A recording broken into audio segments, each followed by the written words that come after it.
Transforming Colombo. Visiting UAE, Foreign Minister pledges support to develop Sri Lanka's financial capital as the strongest hub next to Dubai. Assuring peace and reconciliation.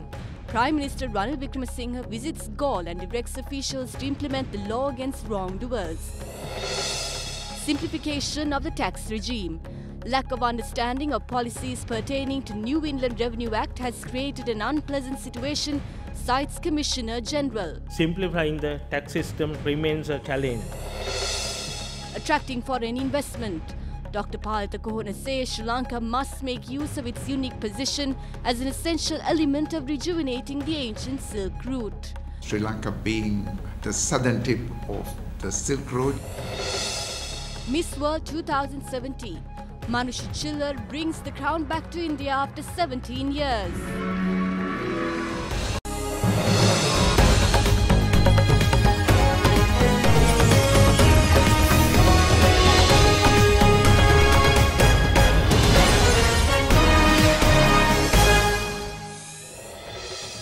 Bring you news from home and across the world. This is First at 9 on Another Derana 24/7. Good evening, I'm Katharina Chang. Now on to your top story tonight. Sri Lanka and the United Arab Emirates pledged to bolster economic ties and improve cooperation in financial services as part of the ongoing visit of the UAE's Minister of Foreign Affairs to Sri Lanka. Foreign Affairs and International Cooperation Minister of United Arab Emirates Sheikh Abdullah bin Zayed Al Nahyan met with President Maithripala Sirisena at the President's house last evening. Zayed Al Nahyan drew his attention to the immense support that Sri Lanka can receive from Dubai towards the vision of transforming Colombo as the strongest financial hub east of Dubai. The visiting UAE minister also told President Sirisena that 2.5 million Sri Lankans currently employed in the UAE have contributed immensely towards the economic development of the country and play a fundamental role in bilateral diplomatic ties. Discussions also focused on whether bolstering economic ties in the spheres of tourism, the hotel sector, financial services and aviation.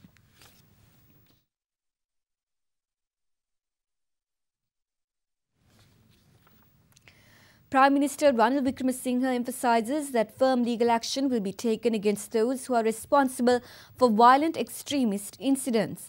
The Premier made these remarks during an observation tour of the Galle district today, where tense situation disrupted daily lives in the area. Meanwhile, the police curfew that was reinforced last evening in 7 Grama Niladhari divisions in Galle district was lifted at 6 this morning. Following the escalation of a tense situation in Vidhanagama area in Gintote in Galle district on Thursday, police took immediate measures to beef up security by imposing police curfew in the 7 Grama Niladhari divisions Kurunduwatta, Mahahapugala, Balipiti Modara, Ukwatta, Gintote East, Gintote West and Piyadigama. The police curfew was later lifted at 9 AM on Saturday after 9 hours. However, the police curfew was reinforced at 6 PM yesterday for 12 hours. Derana observed that stores which had been closed due to the unrest were reopened today.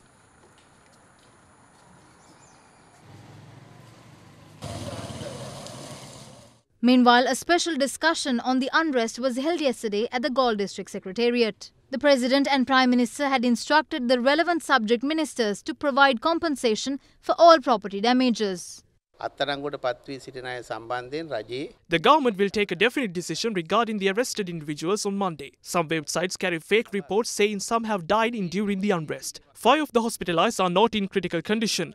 66 houses, 10 vehicles and 23 stores have been damaged. We have informed all the field officers to make reports on these property damages. The government will provide compensation for all those damages. Our priority is to control the situation. The Army, Navy as well as the SDF officials are already deployed in these areas and Air Force officials are on standby. We took action to tighten security on Thursday night, thinking the situation was under control, but unfortunately it worsened again. But necessary security measures are in place until the situation eases. If needed, we will deploy more security. Meanwhile, Prime Minister Ranil Wickremesinghe engaged in an observation tour in the Gintote area today. High-level public officers as well as security officials also joined with the Premier. Prime Minister assured residents of affected areas that the security measures have been taken.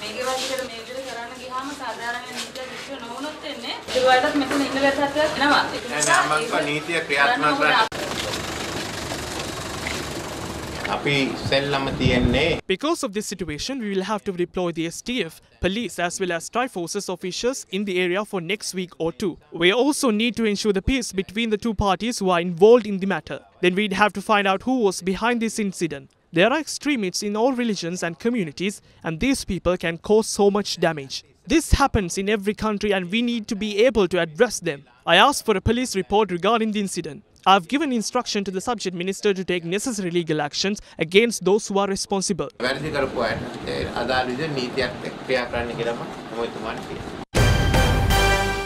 Views continue to be expressed in the political arena over the submission made to the Commission of Inquiry on Bonds regarding the revelations made through surveillance of telecommunication devices of parliamentarians on their affiliations with Arjun Aloysius. These are the thieves. It is not us who say that. It is the Bond Commission. This was the biggest theft in the history of Sri Lankan politics. The theft of around 100,000 rupees through the construction of a road is visible and road can be reconstructed. But this government has robbed to such an extent that the economy is irreparable. Those who pretended to be clean have been thwarted.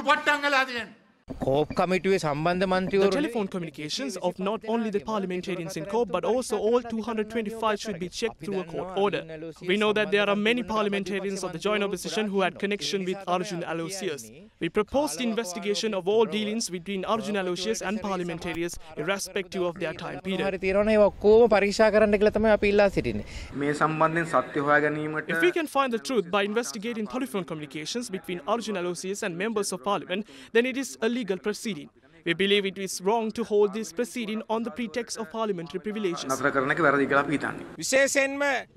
The Prime Minister will arrive at the Bond Commission to give his testimony on the bond issue. We accuse not only the footnote gang but also all UNP MPs of taking money from Aloysius. For the first time in the country's history, ministers are being summoned as witnesses. No UMP minister hesitated to go before the Bond Commission when they were summoned. All are under the law. The Prime Minister himself stated recently that he is ready to give evidence if it required. For the first time in history, the Prime Minister himself came forth to give the evidence. Did the previous rulers have the courage to appoint such a commission? According to directives in the 50th clause of the Act pertaining to parliamentary privileges, the Speaker must intervene to carry out a full investigation to take action against relevant parliamentarians on whether they present false information to COP, withheld information, or whether any influence was exerted by the respondent Arjun Aloysius of Perpetual Treasuries. At present, revelations on the bond issue have spread across the world even more than in Sri Lanka. The opportunity costs incurred through this exceeds 1,500 billion rupees. The Bloomberg Index lists Sri Lanka among the countries most dangerous for investment. Such a grave downfall has never been observed before, not even in the height of the war against LTT. Former President Mahinda Rajapaksa claims that parliamentarians who are facing allegations regarding the central bank bond issue have broken the public's trust. He made these remarks to media following a visit to the Asgiri Mahavihara temple in Kandy today.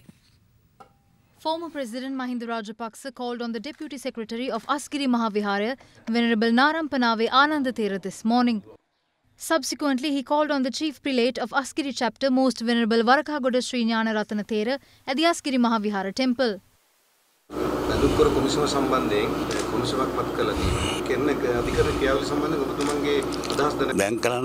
What has to happen now is to hand over findings to the Attorney General's Department in order to begin the legal process. If we were involved in such a transaction, we would already be in prison, but nothing has happened against those who are responsible. COP has broken the trust of the Parliament by divulging sensitive information. It wouldn't be right for them to remain in Parliament after doing so. Meanwhile, the former president also visited the chief incumbent of the Gatambe Sri Rajopavanarama temple, Venerable Kappetiyagoda Sirivimalathera, today. Following the visit, former President Rajapaksa replied to questions raised by journalists.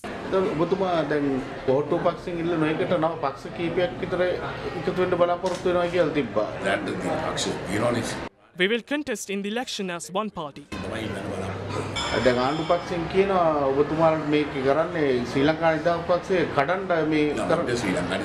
There's nothing to divide in their self-feel. I wasn't the one who divided you. Who handed over the party to the UNP and Ranil Wickremesinghe? Meanwhile, yesterday, former President Mahinda Rajapaksa also called on the chief prelate of Malvatta chapter, Most Venerable Tibbatuwa Sri Sumangala Thera. Former President Chandrika Bandaranaike Kumaratunga states that the government has created an environment in which those involved in corruption are revealed before the people. Former President Kumaratunga made this statement addressing a meeting of the SLFP in Minuwangura today. When the leader becomes a thief, his followers become thieves too. Our President Maithripala Sirisena is an honest person and he never allows theft. There are thieves in both parties, the UNP and SLFP. But today it is only thieves of the UNP that are spoken of. Do not take politics as a business. If you can't be honest, don't enter politics. I do not admit making telephone calls during a respectable duty. That is wrong. It will take us years to teach these ethics. In developed countries, if a corrupt act is committed, the relevant minister resigns. This never happens in Sri Lanka. In this case, they should be forced out of politics.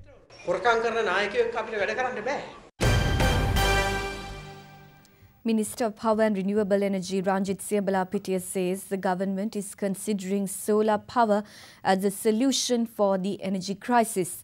The minister made the remark during an event held in Colombo yesterday. Energy conservation and generation of renewable energy has become a stiff challenge for us. We went through a challenging era in providing electricity to all. Many did not notice the challenge we faced because of the systematic process we undertook. On the 21st of this month, we will reach the milestone of having generated 100 megawatts through solar power in a program carried out under the patronage of the President. We faced many obstacles at the inception of this program. Consumers and technicians were not ready for the new plans. It was a new concept even for the CEB and the ministry. However, we succeeded step by step.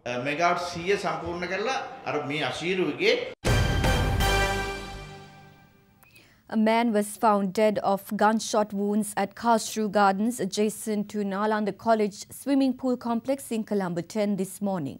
The victim was identified as a three-wheeler driver named Abdul Aziz Sheikh Rilwan, a 49-year-old father of 5, a resident of Maligavatta. Footage of the incident was recorded on a CCTV camera of a nearby residence. Police suspect an unidentified individual had fired gunshots while Rizwan was driving the three-wheeler and fled the scene. While the magisterial inquiry took place around 2:30 this evening, further investigations into the incident are underway.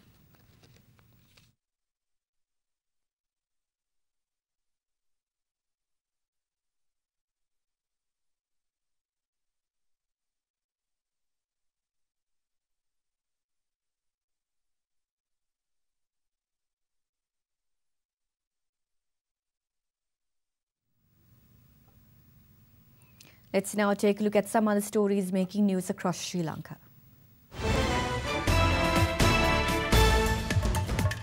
A group of parents of medical students of state universities as well as SITEM called on members of the Mahasangha yesterday to express gratitude for their assistance in addressing the SITEM issue. The group of parents called on the chief incumbent of Gatabe Rajopavanarame Temple, Venerable Kapitiagura Siri Vimala Thera, the Anunayaka of the Askiriya chapter, Most Venerable Vadaruwe Upali Thera, and the chief prelate of the Ramani sector, Most Venerable Napane Pemasiri Thera. Public health inspectors launched a campaign yesterday to inspect 110 food outlets in Muskelia, Samimale and Norwood prior to the commencement of the Sripada season in a bid to safeguard health of devotees. Court cases were filed against 18 businesses for violating health and safety standards. Heavy fog enveloped several locations along the A9 highway this morning. Residents claim the fog occurred due to dry weather experienced in the past few days. The dead body of a woman was discovered along the Kapumgoda coastline in Negombo this morning. Police suspect that the woman was murdered and later dumped into the sea.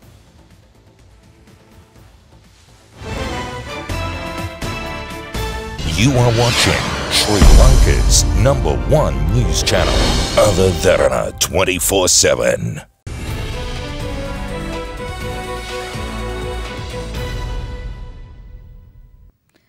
Former Sri Lankan ambassador and permanent representative to the United Nations, Dr. Palitha Kohona, says Sri Lanka must make use of its unique position as an essential element of rejuvenating the ancient Silk Route if the country is to attract serious foreign direct investment.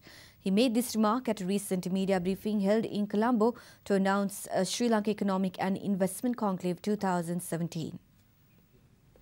The Sri Lanka Economic and Investment Conclave will be held on the 28th and 29th of this month and will see participants from across the world. Establishing an investment in Sri Lanka provides the investor, subject to certain constraints, to access these two markets. India is a huge market. The middle class in India now exceeds 300 million. Pakistan has a very prosperous middle class as well. So in order to access those markets, Sri Lanka should be positioned as an ideal spot to place their investments in. This is something that we need to focus on. Sri Lanka as an attractive investment destination, not only because of the market that Sri Lanka provides, but also because of the market that it provides beyond its shores. We have always talked about Sri Lanka being the southern tip of the Silk Road. Now it's time to rejuvenate that Silk Road. The Commissioner General of the Department of Inland Revenue, Ivan Dissanayake, says that the main reason behind the general public's resistance to new taxes in Sri Lanka is due to the lack of understanding of policies pertaining to the new Inland Revenue Act. Speaking at a recent seminar on Budget 2018 proposals, the Commissioner General added that simplifying the current tax regime is the biggest challenge faced by the government. The overall revenue collections has declined over the past decade. At present, the direct tax to indirect tax ratio remains at the 20 to 80%, making the tax more burdensome to the poor. Therefore, as per the government policy, it's expected to develop the revenue collection strategies more focused on adjusting the direct tax to the indirect tax ratio to become 40 to 60% by 2020. Although the good qualities like equality, transparency, novelty and the efficiency can be backed by the means of the technology and dedicated staff, simplifying the tax system remains a challenge. A good tax system requires good tax policies as well as good tax administration. Because the majority of the community is not in a position to understand the broader benefits that tax can bring. If the common man were more informed about the taxes and tax policies, they might become more willing to support the progressive revenue enhancement proposal. Speaking at the seminar organized by the Association of Accounting Technicians of Sri Lanka, the Commissioner General also touched on Sri Lanka's debt situation. The debt repayments is crucial in next 3 years, as it's amounted to a staggering rupees 7,000 billion. Out of that, the 7,000 billion, the repayment of rupees 1,900 billion is due in next year itself. Compared to the debts, the total revenue inflows expected from all sources is about rupees 2,260 billion. UK's Finance Minister Philip Hammond said today Britain will submit its proposals on how to settle its financial obligations with the European Union ahead of an EU Council meeting next month. British Prime Minister Theresa May was warned on Friday that there was more work to be done to unlock Brexit talks as the European Union repeated an early December deadline for her to move on the divorce bill. We want to make progress in the discussions at the December Council of the European Union, and the Europeans have asked us for more clarity on what we mean by meeting our obligation. It's not about demands, it's about what is properly due from the UK to the European Union under international law in accordance with the European treaties, and we've always been clear that it won't be easy to work out that number, but whatever is due, we will pay. We're a nation that honours our debts. And of course we'll negotiate hard where there is any question, any doubt about whether an item is payable or not. But those debts that are clear, of course we will pay. On Friday, May met fellow EU leaders on the sidelines of a summit in Gothenburg, Sweden, to try to break the deadlock over how much Britain will pay on leaving the bloc in 16 months. She signalled again that she would increase an initial offer that is estimated at some 20 billion euros, about a third of what Brussels wants.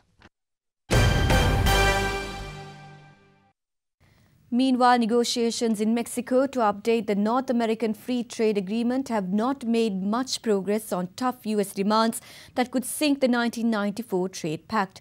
Officials from the United States, Canada and Mexico are meeting in Mexico City for the fifth of 7 planned rounds to update the North American Free Trade Agreement, from which U.S. President Donald Trump has threatened to withdraw.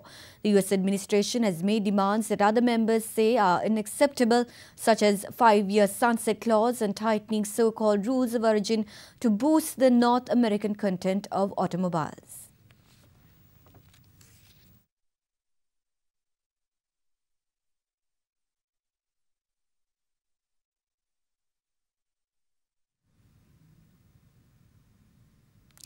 Back to our Brexit story now. UK's Finance Minister Philip Hammond said today Britain will submit its proposal on how to settle its financial obligations with the European Union ahead of an EU Council meeting next month. British Prime Minister Theresa May was warned on Friday that there was more work to be done to unlock Brexit talks, as the European Union repeated an early December deadline for her move on the divorce bill. We want to make progress in the discussions at the December Council of the European Union, and the Europeans have asked us for more clarity on what we mean by meeting our obligation. It's not about demands, it's about what is properly due from the UK to the European Union under international law in accordance with the European treaties, and we've always been clear that it won't be easy to work out that number, but whatever is due, we will pay. We're a nation that honours our debts. And of course we'll negotiate hard where there is any question, any doubt about whether an item is payable or not. But those debts that are clear, of course we will pay. Last week, May met fellow EU leaders on the sidelines of a summit in Gothenburg, Sweden, to try to break the deadlock over how much Britain will pay on leaving the bloc in 16 months. She signalled again that she would increase an initial offer that is estimated at some 20 billion euros, about a third of what Brussels wants. While good progress on citizens' rights is being made, we need to see much more progress on Ireland and on a financial settlement. In order to avoid any ambiguities about our work calendar, I made it very clear to the Prime Minister May that this progress needs to happen at the beginning of December at the latest. If there is no sufficient progress by then, I will not be in a position to propose new guidelines on transition and the future relationship at the December European Council. You are watching Sri Lanka's premier news channel, Other Derana 24/7.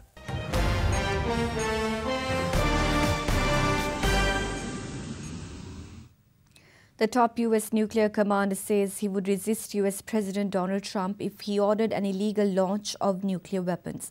Commander of the U.S. Strategic Command, Air Force General John Hyten's remarks come amid tensions over North Korea's nuclear and missile programs and senators questioning Trump's authority on war and nuclear weapons. Speaking at a security forum in Canada yesterday, Commander of the U.S. Strategic Command, Air Force General John Hyten stressed that executing unlawful orders is a crime punishable by jail. I provide advice to the President. He'll tell me what to do, and if it's illegal, guess what's going to happen? You say no. I'm going to say, Mr. President, that's illegal. And guess what he's going to do? He's going to say, what would be legal? And we'll come up with options of a mix of capabilities to respond to whatever the situation is, and that's the way it works. Let's now take a look at some other stories making news across the world. A day after Zimbabweans rallied to demand President Robert Mugabe's resignation, the country's ruling ZANU-PF party sacked Mugabe as party leader, replacing him with former Vice President Emmerson Mnangagwa. The party has given Mugabe 1 day to resign as president or face impeachment. Signals were detected from an Argentine submarine that has been missing since Wednesday with 44 crew on board. Argentina's defense ministry is now trying to trace the location of the 7 failed satellite calls received yesterday from the submarine. At least 19 people were killed and 8 others were injured in a fire that erupted in a housing block in the Chinese capital, Beijing. It took firefighters several hours to bring the blaze under control. The cause is not yet known. You are watching Sri Lanka's trusted news brand, Other Derana 24/7.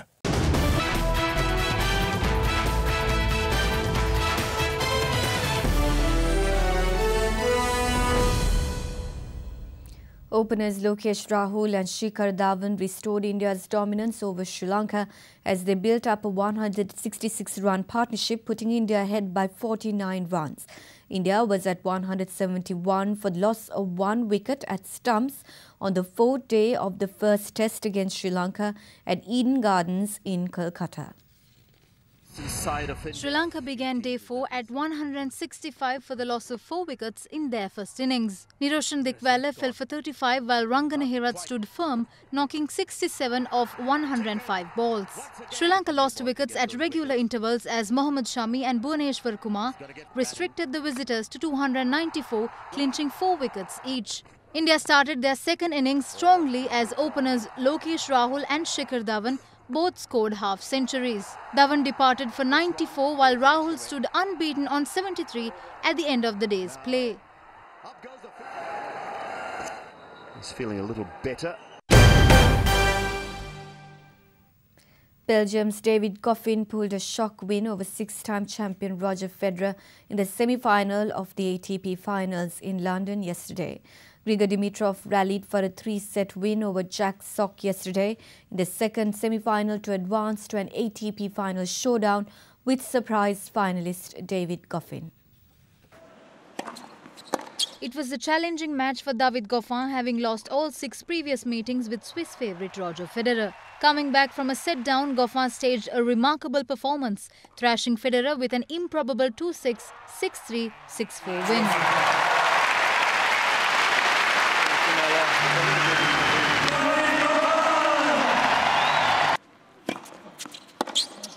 In the second semi-final, Bulgarian Grigor Dimitrov produced another classy display to beat American Jack Sock 4-6, 6-0, 6-3.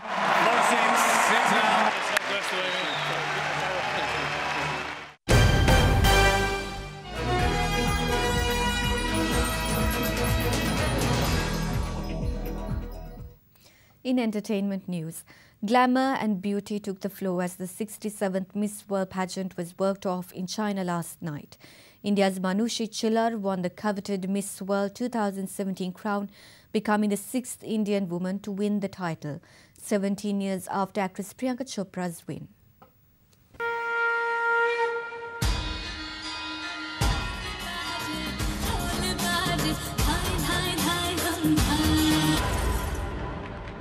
The Miss World 2017 beauty pageant held in Sanya, China, brought together participants from over 100 countries across the world vying for the crown.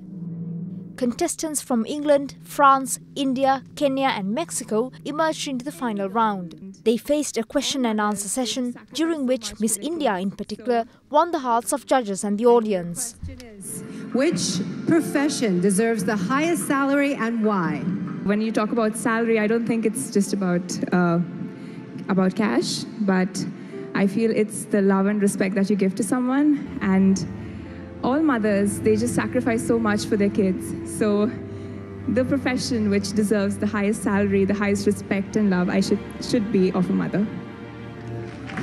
Here are the results of the 2017 Miss World contest. The first and the second runners-up were Miss England Stephanie Hill and Miss Mexico Andrea Meza. And Miss World 2017 is India. Miss India Manushi Chillar, a 20-year-old medical student from Haryana, clinched the coveted title. Miss World 2017.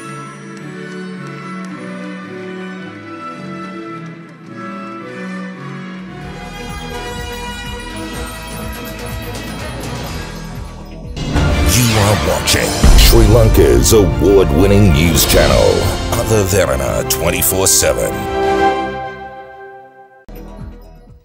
Let's now cross over to Salinu Peka at the other Derana Weather Centre with your forecast first evening edition for the next 24 hours.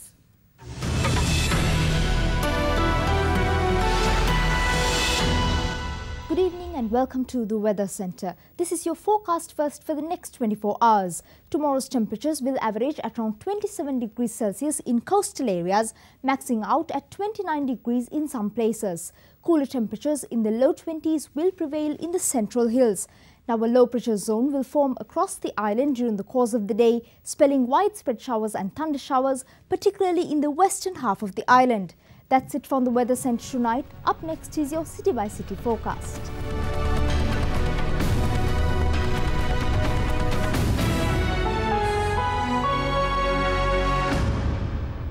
And before we go, we'd like to take you to Mexico, which officially opened its monarch butterfly biosphere reserve recently to herald the arrival of tens and thousands of monarch butterflies on their annual southerly migration. Millions of butterflies embark on the arduous journey from as far north as Canada down to Mexico, but only a fraction survive the migration. Thank you for joining us and have a pleasant evening.